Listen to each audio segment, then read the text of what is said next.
In recent years, the Chinese government has gone to some pretty extensive lengths to shield its people from something truly terrifying. Silly old bear. Yeah, I'm not kidding. Since about 2017, images, drawings, and videos of the cartoon Winnie the Pooh have been banned. But while honeypots may rest easy, there's something a bit more serious going on behind the scenes. We'll get back to this guy in a sec. It's no secret that China doesn't shy away from a bit of censorship, whether it be music, Hollywood blockbusters, or even live TV.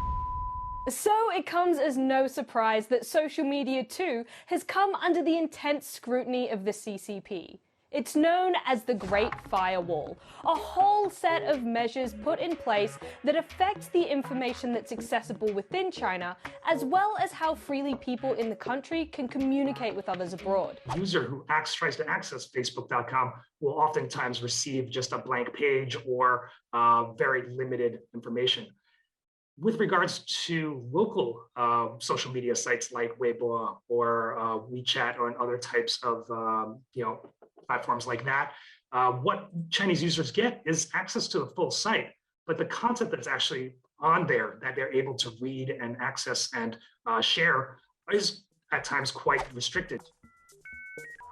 Permanent internet access arrived in China in 1994, and it soon became pretty clear to the government the impact it could have, mostly people disagreeing with them. In 1997, the first laws were put in place criminalizing use of the internet to harm national security. And by the end of the decade, the father of the Great Firewall, a computer scientist by the name of Fang Bingxing, was doing work that allowed the government to block IP addresses and domain names, as well as look at the online data popping in and out of the country. So when Xi Jinping came into power, certainly there was quite a bit of hope that there would be an opening up of the internet, because she was seen as someone who was more of a technocrat in many ways. But unfortunately, what we've seen actually is a tightening of some of the information that is able to be shared, posted, and circulated across the Chinese internet. One study from a group of US and Canadian universities last year monitored some 534 million domains and found the Great Firewall blocks around 311,000 of them. Some big names blocked include Google, YouTube, Facebook, Reddit, Netflix, Instagram, Twitch, WhatsApp, Pornhub, and even Pinterest. Much to the absolute devastation of Chinese brides just trying to plan the perfect cottagecore wedding. And when you can access social media like Weibo or WeChat, there are a bunch of things you can't talk about. Like the Tiananmen Square incident from 1989, Uyghur protests from the early 2000s, pushes for independence by Taiwan and Hong Kong. Other related things include drugs, homosexuality, other issues that they consider as unhealthy to society, like, say, for instance, now the latest thing is playing video games too much. In early June, censors even removed any trace of the candle or birthday cake emojis from Weibo, as they're often used to commemorate the Tiananmen Square massacre. But where there's a will, there's an internet-savvy way. Memes. But even these usually come with varied, often brief success. When this pic of Xi Jinping hit the web, many notice it bared a striking resemblance to the pantsless Disney character, and his opponents began using it as a parody.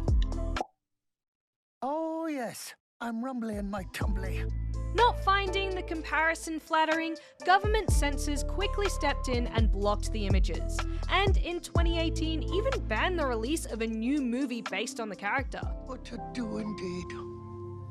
Pooh? Christopher Robin. No.